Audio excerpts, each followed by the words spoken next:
maayirku xigeenka degmada Boorama Umar Ileeyo Jamaale oo maanta xafiiskiisa kula hadlayay warbaahinta qaybeeda kala duwan ee magaalada Boorama ka howlgasha ayaa markii ugu horeysay waxa uu ka jawaabay eedaha ay u soo jeediyeen qaar ka mid ah xildhibaanada golaha deegaanka degmada Boorama oo maalintii shalay Tolyaad ku eedeeyay inuu ka dambeeyay iibinta dhulka danta guud ama xeradhiigtii hore ee magaalada Boorama isagoo eedahaasi ka jawaabaya haddaba gudoomiye xigeenka golaha deegaanka degmada Boorama Umar Ileeyo Jamaale waxa uu sheegay waxaan xafiiskayga maanta shirka jaqeeyad ugu qabtay inaan ka jawaabo eedeymo aan saliye heed lahayn oo ka soo yeedhay qaar ka mid ah xildhibaanada golaha deegaanka ee degmada Boorame runtii waxa weeyaan waxa shalay Toliye ka hadlay saxaafadda saddex ka mid ah xildhibaanada golaha deegaanka kuwaas oo ka hadlayay in dhul danguuda ay iibiyeen maamulka dawladda hoose waxa nasiib darro qofku waxa uu ka hadlay inuu garan waayo sharciyadiisa isagoo haddana xildhibaan ah xildhibaanku waa qofka ugu horeeya ee shuruucda inuu isagu ku dhaqmo ay tahay ummadana hormuud u noqdo sidoo ogsoontihiin dawlad cusub ayaa wadanka ka dhalatay iska daa kuwa cusub oo la iibiyay kuwii hore baa la joojiyay oo waqtigiin kuwii dadka laga iibiyay oo dekada barbaaragteeda ku yaalay in shaqadoodii la joojiyay muddaana jirtay waxa loo xadan guud oo dhan la joojiyay intii waqtiga kala wareeg ahayd xukuumaduna dhismihiiba wali lagu jiraa bardhowda ee xilka la wareegtay dhulka danta guuduna wuxuu leeyahay process dheer buu maraa runtii marka awood aan lahayn bay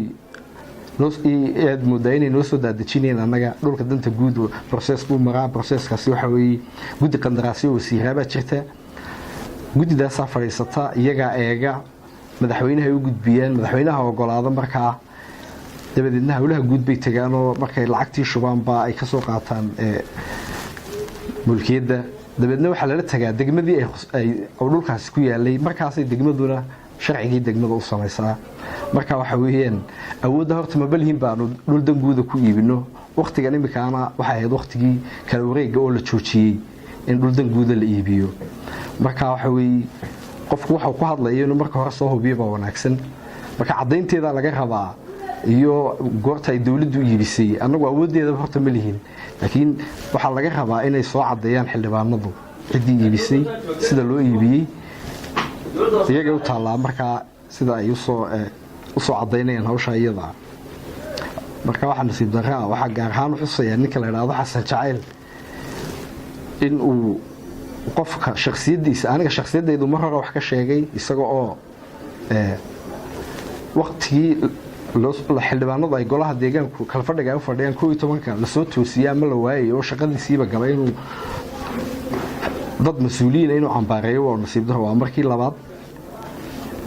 isagoo markaa ujeedadiisu ay tahay waxa uu isagu doonayay adduunka message-da uu soo diray baan hayaa isagoo lacag iga doonayay inuu ka hadlay media mar hore geesta kale maraan wax ka weydiiyay su'aalaha inuu iska casilayay xilka gudoomiye xigeenka degmada Boorama ama maayir xigeenka golaha deegaanka degmada Boorama ayaa waxa uu kaga jawaabay iyadana sida tan way sidoo kale saaka waxa magaalada Boorama ku jirtay warar sheegaya in maayir xigeenkii magaalada Boorama Umar Ileeyo Jamaale iska casilayay gabi ahaan xilkaasi hayagana kuwa ka jira wallahi wararkaasi dee waxay ka mid yihiin wararka aan saliye raadka lahayn wadalka saada xafiiskii baan kala dhaxadlayaa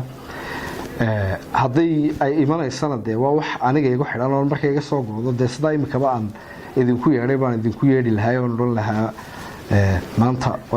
taariikhdu inta tahay baan waxa go'aansaday go'aankana qofku isaga iska leh wax marka suuqa laga maamuli karo ama banaanka